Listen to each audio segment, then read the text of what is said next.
Ashama harka fuunee kabajamtoota hordoftoota YouTube akkam jirtu nagaa keessanii ani nagaa kan kootiin jira galata waaqayyo seen akkam jirtu mee har'a mooyyuu irraa barattanii irraa waaqayyo battan wantan jedhe seena ijoollee sadii gidduutti raawwate sinitti himaa na hordofaa dhaggeeffadhaa sheerii godhaa subscribe godhaa waliin turraa na dhaggeeffadhaa hanga dhumaatti. Seenaan ijoollee sadii Saaraa fi Hiyoot fi Masarati. Hiyootii fi Masarat as turan. Biyya kana keessa turanii mana madaami turanii waggaa dheeraa turan. Saaraan immoo reefu dhufte. Hiyoot sagalee haaraa kana dhageesse. Eenyu dhufee sarratanyaan haaraa dhufteetti natti fakkaate. Masii mee ilaalii jetteen.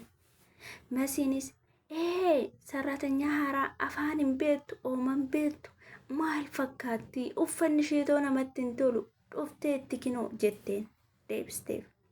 Hiyootis maaloo akkas hin jedhiin isheen biyyaaf haaradha afaaniif haaradha manaaf haaradha waan ta'eef hunda keenyayyuu muudannoo gaafa dura dhufnu nu muudate waan ta'eef isheetti akkas hin jedhiin akkasitti ishee simachuu hin qabnu jetteet Masarat gorsite.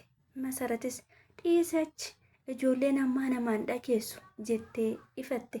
Kosseen jettee Saarallee waamte. Saaranis baay'ee tokko sodaattee mataa ishee gadi qabattee akkam jirtu nagaa keessanii bagan sin argadhe ijoollee biyya kootii naaf jiraadha jettee hamilee bakka cabu tokkoon isaan nagaa gaafatte. Achi Hiyootis nagaa obboleetti keenya baga nagaan dhufte jettee hammattee dhungattee jajjabeessite. Masarat garuu kana godhuu hin dandeenye. Fuula isheetti guurtee jibbuutti agarsiiste. Achi Saaranillee waan Hiyoot akkasitti ishii simatteef baay'ee tokko gammadde. Baay'ee tokko tasfaa godhatte. Achumaan yeroo kana qalbii jijjiirrannaa Masaratarrattis hin mul'ate. Dhiifama obbolaawwan koo akkas ta'uu hin qabu jettee anas muudannoon kun gaafan dura dhufu akkatti na mudatee ture. Kanaafiyyuu si akkasitti si simachuun qabu ture dhiifama jette. Agartanii ijoollee mana madaami keessartan bakka jaalalli jiru jibbi hin turu. Kanaafiyyuu isheenis baay'ee tokko gammaddee hamileedhaan uffata kennitee fi shaaworii akka fudhattu gootee nyaata kennanii fi waliin gammadanii wajjinii jiraatanii wajjin hojjetanii sikkeetaa mataanii jechuudha. Mee ijoollee mana madaamii warra dura dhuftan jechuudha. Gaafa ijoolleen haaraa biyya keessa dhufan afaan keessan odoo dubbatanuu warri wal jibbitan maaliif of gaafadha. Namni tokko mana madaamii keessa waggaa 15 hojjeteef waggaa 5 hojjeteef madaamii ta'uu hin danda'u. Madaamii ta'uu yoo barbaanne biyya keenya gallee mana keenyatti akkasitti madaamii ta'uudha malee mana namaatti madaamii ta'uun hin danda'amu. Deebi'ee ijoollee gaafa biyyaa dhuftan jajjabeessuu qabna. Wanta isaan hin beekne itti himuu barsiisuudha malee ijoollee tuffachuu arrabsuu olaantummaan nutti dhaga'amu dhugaa dubbachuuf yoo ta'e baay'ee tokko nama jibbisiisa. Wanta akkanaa nurraa hin eeggamu sinirraa hin eeggamu wanta akkasii hin godhina.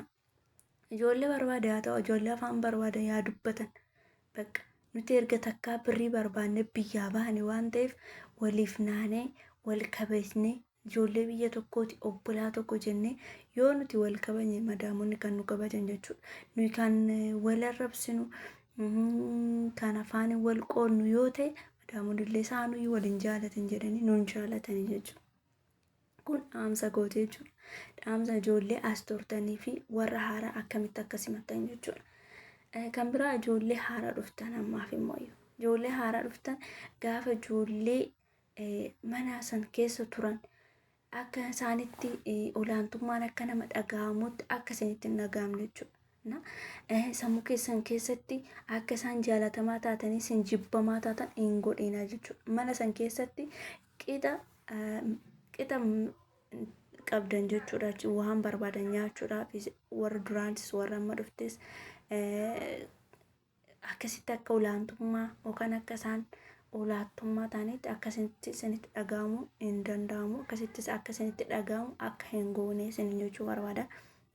Kan biraa waan isin hin galle isaan mana san keessa waan turaniif seera manichaa haala kamiin akka saddaamu haala kamiin nyaanni akka hojjetamu maal akka ta'e isaan irraa gaafadha jechuudha. Gadi of qabaatuun gaafadha. Namni beekan tokko namarraa barata jechuudha. Nama hin tuffatina jechuudha.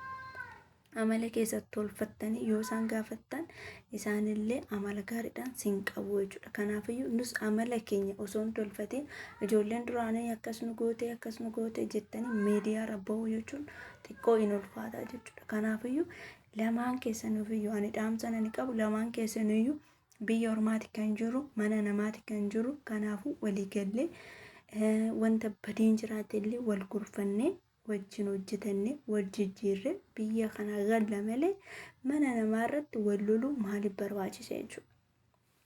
Nyaanni kan isaaniitii wanti nu irratti nu buusu tokkoyyuu wanti tokkoyyuu hin jiru jechuudha.